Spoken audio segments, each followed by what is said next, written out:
Hi everyone, I welcome you all to our channel. तो आज हम 27 सितंबर 2020 के news articles of the Indian Express discuss करेंगे। एंड टुडे इज संडे, तो एडिटोरियल्स नहीं आते हैं, बट जो भी न्यूज़ आर्टिकल्स हैं वो डिस्कस करेंगे। और पीआईबी प्रेस इन्फॉर्मेशन ब्यूरो और द हिंदू में जो न्यूज़ आई थी, मतलब वीकडेज में जो थी, जो कभी इसमें कवर नहीं होती हैं, तो we will be discussing that news also. So please आप पूरा वीडियो ज़रूर देखें एंड लाइक करें, शेयर करें एंड सब्सक्राइब करें एंड बेल आइकन को प्रेस करें, ठीक है। तो ये आपको करना है। So let's get started. तो सबसे पहले 27 सितंबर को आज क्या होता है, वर्ल्ड टूरिज्म डे सेलिब्रेट किया जाता है, ठीक है। वर्ल्ड टूरिज्म डे सेलिब्रेट किया जाता है। इसकी जो थीम है वो थीम आपको पता होनी चाहिए इसकी, ठीक है। वर्ल्ड टूरिज्म डे की जो थीम है वो क्या है, rebuilding tourism in safe equitable climate friendly way. ये थीम नहीं है, रूरल डेवलपमेंट है, ठीक है। टूरिज्म एंड रूरल डेवलपमेंट, तो ये इसको याद रख लेना कि 2020 में कोविड-19 कुछ भी मतलब बोल सकते हैं, लेकिन इसकी जो थीम है इस बार की वो क्या है, टूरिज्म एंड रूरल डेवलपमेंट, ठीक है। To celebrate the unique role that tourism plays in providing opportunities outside of big cities and preserving cultural and natural heritage all around the world, ठीक है। तो ये इंपॉर्टेंट है इसमें। और अगर हम कोविड-19 के इम्पैक्ट की बात करें तो जो यूएन वर्ल्ड टूरिज्म ऑर्गेनाइजेशन है, UNWTO, तो इसके डेटा के अकॉर्डिंग 100 से 120 मिलियन जो डायरेक्ट टूरिज्म रिलेटेड जॉब है वो रिस्क पे हैं। और जो UNCTAD है, United conference of trade and development, ठीक है, ये मैंने बताया था। आप बताना है कौन सी 4 रिपोर्ट रिलीज़ करता है और इसका इस्टेब्लिशमेंट कब हुआ था, है ना। कमेंट नहीं करोगे तो अपनी नोटबुक में लिख लेना या गूगल करके एक बार कमेंट कर देना, ठीक है। तो forecast of loss of 1.5 to 2.8% of global GDP, तो ये चीज़ इन्होंने बोली है, ठीक है। और UNCTAD के बारे में अगर देखें तो यूनाइटेड नेशन की क्या है, ये प्रिंसिपल एजेंसी है, ठीक है। यूनाइटेड नेशंस की प्रिंसिपल एजेंसी है in the field of tourism. Its mission is to promote tourism as a driver of economic growth, inclusive development and environmental sustainability. जो क्या करती है, लीडरशिप एंड सपोर्ट प्रोवाइड करती है सेक्टर को, ठीक है। टूरिज्म की पॉलिसीज़ और जो नॉलेज है उसको एडवांस करने का काम करती है। तो ये इंपॉर्टेंट चीज़ याद रखनी है। नेक्स्ट जो न्यूज़ है, deputy chairman said opposition wasn't in seat when asking for division. और मैंने बताया था कि जो टाइप्स ऑफ वोट होते हैं ना, टाइप्स ऑफ वोट, अभी राज्यसभा का सेशन मतलब मॉनसून सेशन चल रहा था, तो इसमें क्या था, जो फार्म बिल्स थे वो पास किए गए थे, तो उसी फार्म बिल पे यहाँ पे डिवीज़न की बात की गई थी। यानी कि एक होता है क्या, एक तो होता है ध्वनि मत, जिसको क्या बोलते हैं, वॉइस वोट। एक क्या होता है, डिवीज़न वोट, ठीक है, यानी कि मत विभाजन। और एक होता है बैलेट वाला, ठीक है, ये बैलेट के थ्रू। इसमें भी ये होता है कि इलेक्ट्रॉनिक वोटिंग वगैरह के थ्रू मतलब किया जाना चाहिए, जो मत विभाजन जिसको बोलते हैं डिवीज़न वोट। लेकिन यहाँ पे जो चेयरमैन थे उन्होंने ये कहा कि आप लोग सब लोग जो थे अपोजिशन पार्टी के लीडर्स, वो यहाँ पे डिप्टी चेयरमैन की सीट पे आ गए थे, और उस टाइम पे कोई भी वहाँ पे सीट में नहीं बैठा था, जबकि सीट में बैठना ज़रूरी है। मतलब इट्स अ ऑब्लिगेशन कि आपको एक कोई ना कोई आदमी तो वहाँ पे बैठना ज़रूरी है जब आप डिवीज़न वोट अगर डिमांड कर रहे हैं, ठीक है। और वो ग्रांट तभी करना पड़ता है जब मतलब अपोजिशन के लीडर मांग रहे हों। लेकिन उन्होंने ये बोला था। अब राज्यसभा टीवी ने यहाँ पे दिखाया कि जो DMK के तिरुचि सिवा थे, वो 1:10 PM पे जब वो डिवीज़न मांग रहे थे तो अपनी सीट पे थे, है ना। यहाँ पे यही बोला गया है कि डिवीज़न मांगते टाइम वो तो सीट पे थे, यहाँ पे ऐसा बोला गया है कि सीट पे नहीं थे। तो ये है, BJP loses oldest allies as Akalis walk out of NDA in protest, ठीक है। तो ये है, NDA का साथ छोड़ दिया है अगेंस्ट फार्म बिल्स, ठीक है, फार्म बिल की वजह से, क्योंकि एक पूरी तरह से जो सपोर्ट बेस है जो वहाँ पे अकाली दल को मतलब करता है सपोर्ट, तो वो कौन थे, फार्मर्स का एक बहुत बड़ा सेक्शन वहाँ पे था। And the government decision on the farm bill is deeply injurious to the interest not only of farmers but also the खेत मजदूर, जो फार्म लेबर है, ट्रेडर्स है, आढ़तियाज, commission agent and Dalits who depend on the well being of agriculture. तो इनके बारे में हमने बहुत बार डिस्कस कर चुका है कि किस तरीके से ये जो फार्म बिल है वो मतलब क्या क्या मतलब इसके साइड इफ़ेक्ट्स हैं, क्या क्यों फार्मर्स जो है प्रोटेस्ट कर रहे हैं, और MSP जो रिजीम है, ठीक है, वो क्या है। आज हम MSP के बारे में ये देखेंगे कि ये कंसेप्ट लाया कौन था, APMC मंडीज़ का, है ना, ये भी सारी चीज़ें हैं। PM takes swipe at China, questions UN role in pandemic, ठीक है। तो ये बोला है कि मतलब UN में रिफॉर्म होने ज़रूरी हैं, है ना। और बीजिंग क्या कर रहा है, बहुत सारी जो कंट्रीज़ है तो वो एक तरह से अपनी उनकी नई जो नहीं क्या मतलब पुरानी ही है, डेट ट्रैप डिप्लोमेसी, ठीक है, डेट ट्रैप डिप्लोमेसी की अपना मतलब वहाँ पे वो इंफ्रास्ट्रक्चर वगैरह में क्या करते हैं, मैसिव इन्वेस्टमेंट करके, और जो सारी जो इकोनॉमी है जैसे साउथ ईस्ट एशियन रीजन में भी हैं, और जैसे श्रीलंका है, मालदीव है, तो यहाँ पे इन कंट्रीज़ में अपना पैसा इन्वेस्ट करके इनको क्या करता है, ऋण के जाल में फंसा देता है। उसके बाद फिर ये कंट्रीज़ फिर अपने इनको आइलैंड वगैरह लीज पे देने पड़ जाते हैं, और फिर यहाँ से क्या हो जाती है, स्ट्रैटेजिक जो वॉरफेयर मतलब एक इम्पॉर्टेंट जो लोकेशंस होती है वहाँ पे जो चाइनीज़ आर्मी है वो अपने को डिप्लॉय कर लेती है, फिर सारे नेशंस को ये थ्रेट हो जाता है। तो दैट इज़ ये डेट ट्रैप डिप्लोमेसी की वजह से ये सारी चीज़ें हो सकती है ना। अब यूनाइटेड नेशन जनरल असेंबली के बारे में देखना ज़रूरी है, कल भी हमने देखा था, तो रिवाइज़ करने में मतलब ऐसा कोई दिक्कत नहीं है, रिवाइज़ एक बार कर लेते हैं यूनाइटेड नेशन जनरल असेंबली के बारे में। तो यूएनजीए क्या है, यूएनजीए इसको बोला जाता है Parliament of the world, where all the 193 UN member states are represented, ठीक है। ये एक deliberative policy making and representative organ है ऑफ द यूएन, और रोल्स एंड फंक्शंस इसके ये तो कि पीस एंड सिक्योरिटी को क्या करना, इंश्योर करना इंपॉर्टेंट मैटर्स पे, ठीक है। और दो चीज़ें इंपॉर्टेंट है इसमें जो ये डिसाइड करती है matters such as the admission of new member, है ना। तो न्यू मेंबर का भी एडमिशन हुआ था यूनाइटेड नेशन सिक्योरिटी काउंसिल में अभी 2021 से जनवरी से हमको नॉन परमानेंट मेंबर की सीट मिली है ना। इसमें 10 क्या होते हैं नॉन परमानेंट मेंबर होते हैं, 5 होते हैं P5 परमानेंट मेंबर, ठीक है। तो हमको यहाँ पे हम क्या करेंगे, रिप्रेजेंटेट करेंगे। तो ये चीज़ क्या कौन डिसाइड करा है, किसने डिसाइड करा है, यूनाइटेड नेशन जनरल असेंबली में। तो decisions are taken through a vote, ठीक है। 2/3 की मेजोरिटी चाहिए होती है अगर किस चीज़ से रिलेटेड हो matter, admission of new members या फिर बजटरी मैटर्स हो, ठीक है, तो अब 2/3 की, बाकी के जो सारे डिसीजन है वो सिंपल मेजोरिटी के थ्रू लिए जाते हैं। और इनका जितने हर एक जो भी इसमें कंट्रीज़ है उनका हर अपना एक वोट होगा, और वो वोट क्या होगा, बाइंडिंग नहीं होगा ऑन द मेंबरशिप, ठीक है। केवल बजटरी मैटर्स पे बाइंडिंग हो सकता है, बाकी बाइंडिंग नहीं होगा। And the assembly has no binding votes और veto powers like the UN security council, है ना। यूएन में तो क्या है कि जो P5 नेशन है इनके पास क्या है, वीटो पावर है। अगर चाइना ने कुछ ऑब्जेक्ट कर दिया है, बाकी चारों देशों का क्या बन रहा है, उस पर कंसेंसस बिल्ड हो रहा है, तो यहाँ पे अगर चाइना ने वीटो कर दिया तो वहीं पे वो क्या हो जाएगा, डिसमिस हो जाएगा, नल एंड वाइट हो जाएगा, ठीक है। तो ये इंपॉर्टेंट चीज़ याद रखनी है। And world 196 country 193 are UN member states, 3 nations Palestine, ठीक है। कौन इसके पार्ट नहीं है तो ये इंपॉर्टेंट होना चाहिए, तो Palestine, the Vatican City, Taiwan, ठीक है। Palestine, Vatican City and Taiwan इसके पार्ट नहीं है, as these their countries status is not recognise globally due to political and religious reasons, ठीक है। तो ये चीज़ है। बाकी इन तीनों बॉडी के बारे में पढ़ना ज़रूरी है, ठीक है, UNCTAD, IMF, सार्क। और नेक्स्ट न्यूज़ देख लेते हैं। यहाँ पे NK सिंह पैनल याद रखना, ये 15th फाइनेंस कमीशन के चेयरमैन हैं, ठीक है, 15 फाइनेंस कमीशन के चेयरमैन। और 1 by 1 तो Deepika Padukone, Shraddha Kapoor, Sara Ali Khan were question by narcotics control bureau, ठीक है। तो NCB के बारे में हमने बताया है बार बार कि ये मिनिस्ट्री ऑफ होम अफेयर्स के द्वारा आता है, और जो ड्रग कंट्रोल है उसको बोला गया कि सेंट्रल गवर्नमेंट की ड्यूटी है, रिस्पॉन्सिबिलिटी है इसको कंट्रोल करना।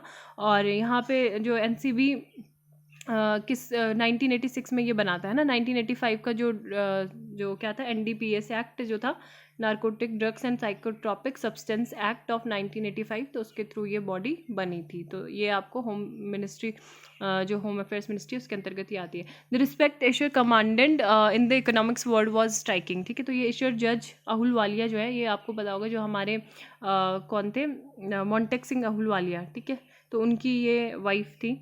और तो यहाँ पे यही बोला जा रहा है कि इन्होंने एक किताब भी लिखी थी, ब्रेकिंग थ्रू, अभी मतलब रिसेंटली इनकी डेथ हो गई है, she passed away, and she was very keen that she wrote it before she passed away, है ना, कि मतलब उन्होंने अपने मृत्यु से पहले ही ये बुक लिख ली। एंड ये 74 की थी, economist, urban infrastructure expert and farmer chairperson of Indian council for research and international economic relations, ठीक है। तो ये एक बहुत ही बड़ा ये रिनाउंड थिंक टैंक ये बन गया, ठीक है, ICRIER, इंटरनेशनल इकोनॉमिक रिलेशंस, ठीक है। और A contributing editor with the Indian Express, Ishwar Ahluwalia wrote the column Cities at Crossroads, ठीक है, तो यहाँ पे न्यूज़पेपर के लिए कॉलम भी लिखती थी इंडियन एक्सप्रेस में ही, and she is survived by her husband Montek Singh Ahluwalia. तो ये याद रखना, ये मतलब हिंदी मीडियम बैकग्राउंड से थी, एंड यहाँ पे ये बोला जा रहा है कि she came from a middle class upbringing and yet she scaled such enormous heights because of her intellectual appetite and capability, and she was one of the most brilliant and inspiring minds I have ever met, ठीक है। तो ये कौन बोल रही है? Kiran Mazumdar Shaw. Next जो article है, लेट्स सी क्या इम्पोर्टेंट आर्टिकल है। अमर्त्य सेन यहाँ पे कुछ बोल रहे हैं कि no strong push for public schooling in India, ठीक है। तो नेशनल एजुकेशन पॉलिसी पे इन्होंने ये रेफ़र कर रहे हैं कि यहाँ पे काफ़ी ज़्यादा जो पब्लिक एजुकेशन है कंट्री में उस पर मतलब लैक ऑफ एम्फेसिस किया गया है, ज़्यादा फोकस नहीं किया गया है। एंड ये क्या करता है, India stand out as a country in which the ratio of private schooling is much higher than in most countries. तो यहाँ पे क्या है, this high ratio is not only bad for equity, it is a bad for incentive in a way that is seen a favour instead of right to claim by all citizen, ठीक है। तो issue efficiency का issue की यहाँ पे बात की जा रही है, और यही चीज़ है। ये तो नवंबर में इलेक्शन होने वाले हैं, तो उसके बारे में fooling all the people all the time, तो ये पी चिदम्बरम जी का ये आर्टिकल है, और ये लिख रहे हैं मतलब एपीएमसी के क्या मेरिट्स हैं क्या डिमेरिट्स हैं, ठीक है। तो ये बोला गया कि 85% जो हैं फार्मर्स हैव स्मॉल होल्डिंग्स, तो उनके पास क्या है 1 हेक्टेयर से कम की होल्डिंग्स है लैंड की, and have literally surplus to sell.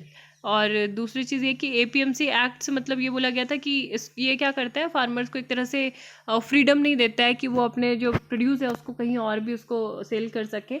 और अभी इस वाले जो फार्म बिल हैं इनसे क्या होगा कि उनको एपीएमसी मंडीज़ के बाहर भी उनको क्या है फ्रीडम हो गई है। लेकिन ये बोला है कि कुछ जो यार्ड थे, मतलब जो मार्केट यार्ड्स थे, वो काफ़ी सारी जगहों पे थे, लेकिन उसमें भी लोगों को ये कंसर्न था कि वो बहुत ज़्यादा ही डिस्टेंस पे हैं और इनएडिक्वेट नंबर में है अभी, and to distance for the farmers.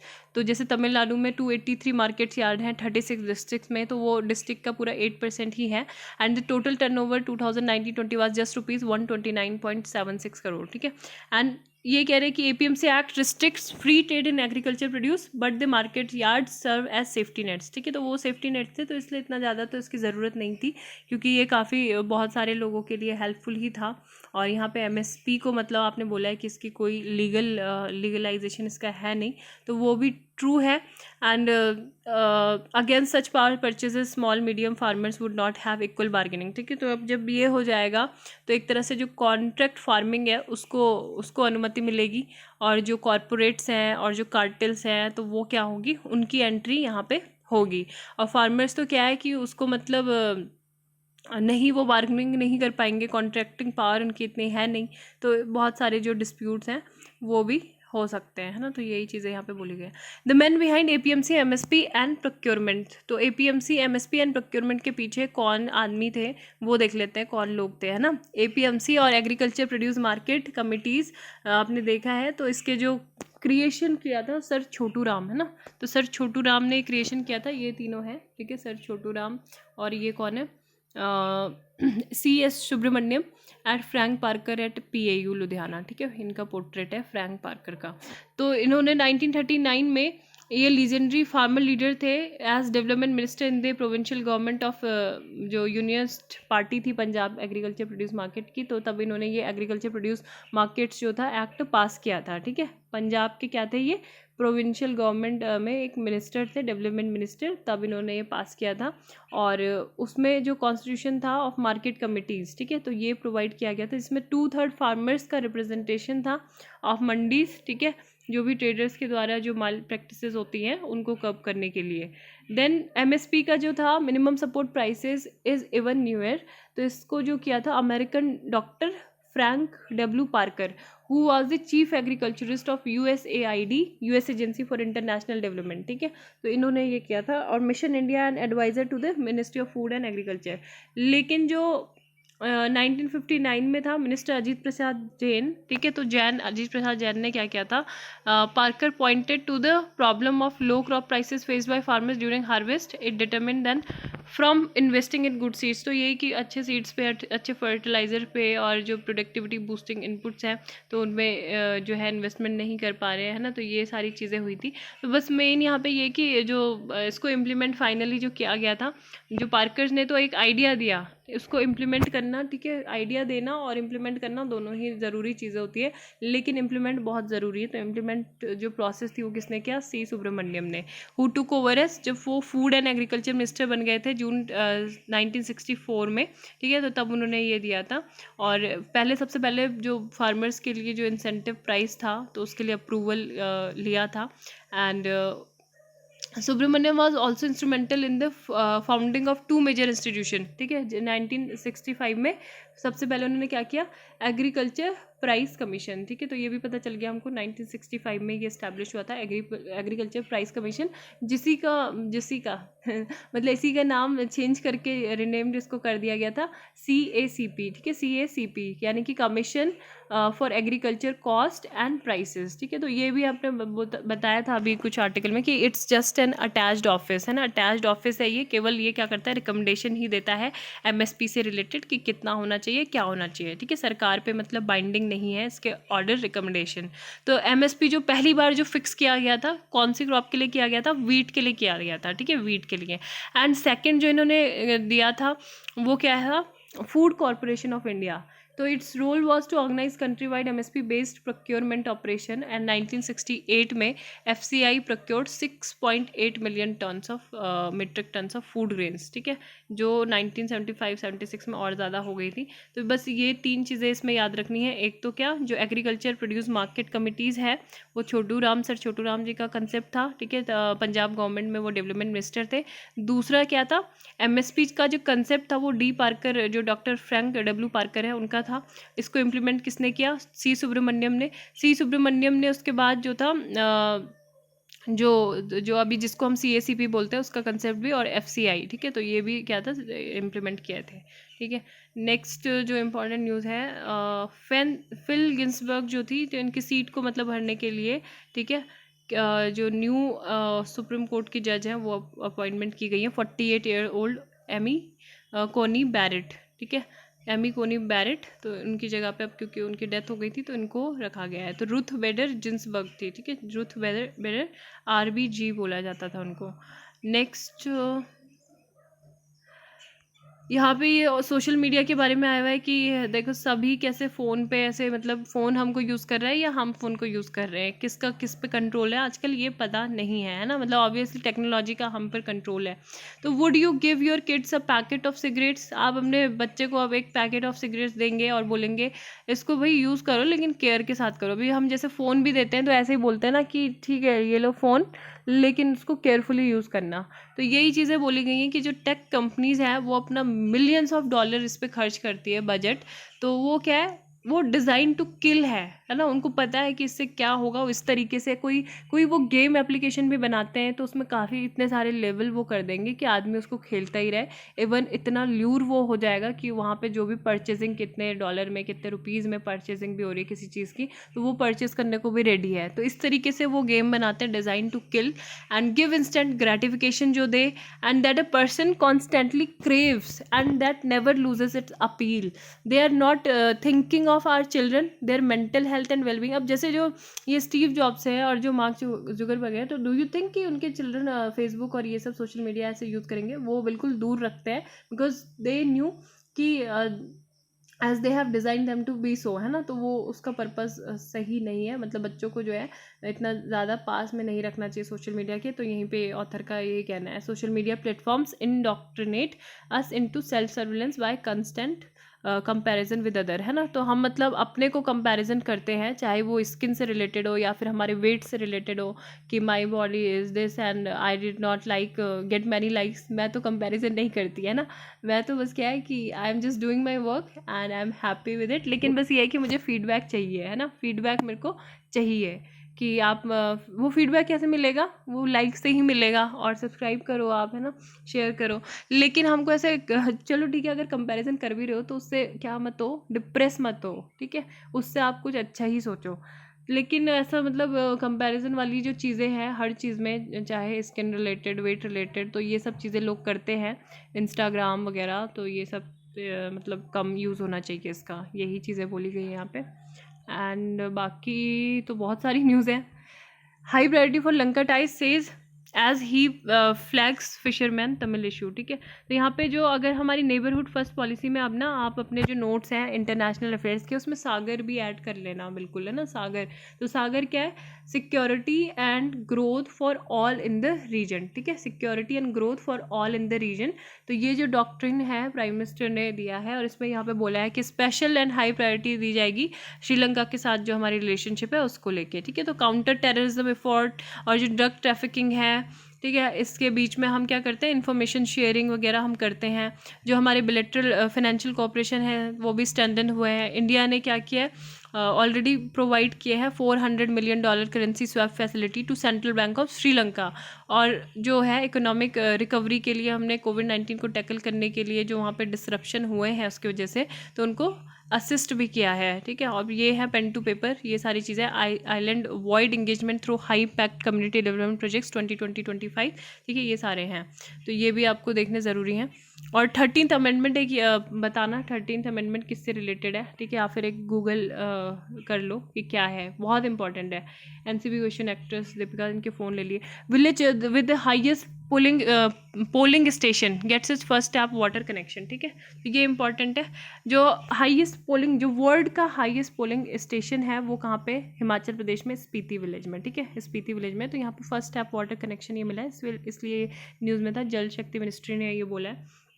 Then यहाँ पे क्या, Mathura civil suit seeks removal of mosque from Krishna birth place, ठीक है। तो एक और मतलब मंदिर मस्जिद का एक विवाद यहाँ पे हो रहा है, क्योंकि यहाँ पे क्या था कि जो अब कृष्ण का जहाँ पे जन्म हुआ था, ठीक है, लॉर्ड कृष्णा का जहाँ पे जन्म हुआ था, तो वो आपको पता होना चाहिए, उस स्थान को क्या बोलते हैं, कटरा केशव देव, ठीक है, सिटी डिस्ट्रिक्ट कटरा केशव देव। यहाँ पे जो कंस था ना, कृष्ण का मामा, तो उसके जो प्रिजन था वहाँ पे ही बर्थ हुआ था, ठीक है। तो इस वाली जगह को लेके यहाँ पे बोला जा रहा है डिस्प्यूट है। और जो मतलब कम्युनिटी है जो लॉर्ड कृष्णा को मानते हैं उत्तर प्रदेश मथुरा में, तो वो बोल रहे हैं कि यहाँ से पे जो एक मतलब जो मॉस्क्यू है तो उसका रिमूवल यहाँ से होना चाहिए। वो इलीगल तरीके से 17th सेंचुरी में जो मुगल एम्परर था औरंगजेब, तो उसके ऑर्डर के थ्रू बनाई गई थी, और वो पार्शली जो था सक्सीड रहा था ये करने में, पूरी तरह से वो जो डिमोलिश नहीं कर पाया केशव देव टेम्पल को, है ना। तो ये था, और उसने उसको क्या बोल दिया, ईदगाह मॉस्क्यू यहाँ पे बोल दिया। तो यही चीज़ बोली गई है कि removal of encroachment and super structure illegally raised it by committee of management of अली trust Shahi Masjid Idgah with the consent of Sunni central board of Waqf. तो Sunni central board of Waqf का कंसेंट लिया, उसके बाद ये बना दिया इन्होंने यहाँ पे। And 1991 law says no judicial review of religious places after Ayodhya, ठीक है। 1991 में एक स्पेशल एक्ट जो था वो लाया गया था, क्या था ये आप देख सकते हो, worship special provisions act 1991 enacted in September 1991। तो इसमें ये बोला गया कि अयोध्या टेम्पल जो विवाद हुआ है ना, तो इसके बाद भी कोई भी मतलब जुडिशियल रिव्यू नहीं होगा इन मैटर्स पे, ठीक है, रिलीजियस जो मैटर होंगे इस पे नहीं होगा। अब ये बोला जा रहा है कि यहाँ पे इन्होंने बोला कि जो आर्टिकल 26 है कॉन्स्टिट्यूशन का, वो क्या बोलता है कि हमको अधिकार है प्रॉपर्टी को मैनेज करने का, जो हमें बिलोंग करती है, हमें ओन्ड है, पोजेस्ड है, और ये किसको है, by deity lord Shri Krishna Virajman situated within the area of temple complex in Katra Keshav Dev, ठीक है। अब ये बोला जा रहा है कि ये जो था, ये जो बनाया गया था किसके द्वारा बिल्ट और रिनोवेट किया गया था, सिंह बुंदेला ऑफ ओरछा, ठीक है, Veer Singh Bundela of Orchha, and temple of Shri Krishna there in 1618, है ना। और फिर औरंगज़ेब ने, क्योंकि वो इस्लाम को काफ़ी ज़्यादा फॉलोवर वो था, स्टॉन्च फॉलोवर इस्लाम, एंड उसने काफ़ी जो हमारे यहाँ पे जो टेम्पल्स थे, हिंदू रिलीजियस प्लेसेस थे, उसको डिमोलिश भी किया था। और टेम्पल्स इंक्लूडिंग जो भी बर्थ प्लेस से रिलेटेड था 1669-70 में, लेकिन वो जो थे सक्सेस नहीं हो पाए थे इसको पूरी तरीके से इसको डिस्ट्रक्ट करना, और फिर यहाँ पे ईदगाह मॉस्क्यू बन गया था। और यहाँ पे एक औरंगज़ेब का ऑर्डर है, ठीक है, ऑफिशियल कोड बुलेटिन, जिसको क्या बोला जाता है, अख्त बारात। तो ये आ जाएगा अख्त, जो अख बारात है वो किस चीज़ से रिलेटेड है, तो ये औरंगज़ेब का ऑफिशियल कोड बुलेटिन था, ठीक है। ऑफ जनवरी फरवरी 1670, तो इसने क्या बोला था, ये पर्शियन से इंग्लिश लैंग्वेज में भी ट्रांसलेट किया गया था जादूनाथ सरकार ने, हिस्टोरियन है जादूनाथ सरकार, ठीक है। तो इन्होंने ट्रांसलेट भी किया था और इसमें यही बोला गया था कि जो डिमोलिशन है is also recorded by Italian traveller Nicola Manucci who worked in Mughal court, और his book Historia de Mughal, ठीक है, मुगल इंडिया 1653, इसमें भी ये मेंशन किया गया कि हाँ वाकई में डिमोलिश हुआ था, ठीक है। ये बाला सुब्रमण्यम जो है, ठीक है, ये म्यूजिशियन थे, तो ही डाइड, और काफ़ी रिनाउंड ये म्यूजिशियन थे, ठीक है। और यहाँ पे एक इधर हिंदू में मैंने आर्टिकल भी देखा था इनका, यहाँ पे अभी ये, हाँ, तो इनको पादुम नीला बोला जाता था, ठीक है, पादुम नीला, यानी कि मून, क्या मून था वो लेट मी सी, पादुम नीला मतलब कौन सा मून था यार, चलो अभी मेरे को नहीं मिल रहा है, हाँ singing moon, sorry singing moon है ना, तो पादुम नीला मतलब सिंगिंग मून इनके फैंस के द्वारा इनको बोला जाता था। इन्होंने 16 से 17 जो लैंग्वेजेस है उसमें अपने जो सॉन्ग्स थे वो भी गाए थे, है ना, लिखे थे। तो ये सब चीज़ें इनके बारे में एक बार पढ़ लेना आप कि क्या क्या इन्होंने किया है, ठीक है, ये थे एंड ही, ठीक है। Next, the day music died, यहाँ पे कुछ आईपीसी के सेक्शन है, तो अब वैसे पूरा तो हम रूल बुक नहीं पढ़ सकते आईपीसी का, लेकिन we can just have a look on this IPC section जो न्यूज़ में रहते हैं। 341 जो है रॉन्गफुल स्ट्रेंट के लिए, 323 जो है वॉलंटरी कॉजिंग हर्ट, 354 भी असॉल्ट और use of criminal force on women without disrobe, है ना, और with in intent to disturb. 504 जो है आईपीसी का इंटेंशनल इंसल्ट, ठीक है, इंटेंशनली आपने किसी की इंसल्ट की है with intent to provokes breach of peace among others and under section of SC/ST act, तो ये है। यहाँ पे क्या है, 14 साइंटिस्ट को सेलेक्ट किया गया शांति स्वरूप भटनागर अवार्ड के लिए। 79th फाउंडेशन था जो council of scientific and industrial research था। ऑब्जर्व्ड 26, तो जो केमिस्ट्री से रिलेटेड, साइंस से रिलेटेड स्टूडेंट है वो देख सकते हैं किसने क्या चीज़ किया है, ठीक है, केमिस्ट्री के लोगों ने। तो SSB जो अवार्ड होते हैं, शांति स्वरूप भटनागर अवार्ड, ये इसमें जो मिलता है 5 लाख तक का जो अवार्ड है, मतलब प्राइज़ है, वो मिलता है, ठीक है। यहाँ पे एक बार क्विक रिवीजन और देख लेते हैं क्या न्यूज़ थी। अंत्योदय दिवस 25 सितंबर को ऑब्जर्व किया जाता है, बर्थ एनिवर्सरी पंडित दीनदयाल उपाध्याय की, ठीक है। फर्स्ट टाइम ऑब्जर्व किया था 2014 में। जो पुअरेस्ट ऑफ द पुअर है, तो उनकी अपलिफ्टिंग का इसका एम था, and aims to reach the person in the last mile, ठीक है, लास्ट माइल में जो पर्सन रह रहा है। 4th एडिशन था India Japan maritime bilateral exercise का 26 से 28 सितंबर, अभी ये होगा, ठीक है, 4th एडिशन होगा। अब इसको क्या बोलते हैं, ठीक है, इस एक्सरसाइज को क्या बोलते हैं, जिमैक्स, ठीक है, JIMEX series of exercise commenced in 2012। यही याद रखना है, 2012 में ये स्टार्ट हुई थी with special focus on maritime security cooperation and conducted biennially, ठीक है, बाइनली होती है, ये 2 बार होती है कंडक्ट, इंडियन नेवी के बीच में और Japanese maritime self defence forces के बीच में, ठीक है। लास्ट एडिशन 2018 में हुआ था विशाखापट्टनम में, इंडिया में।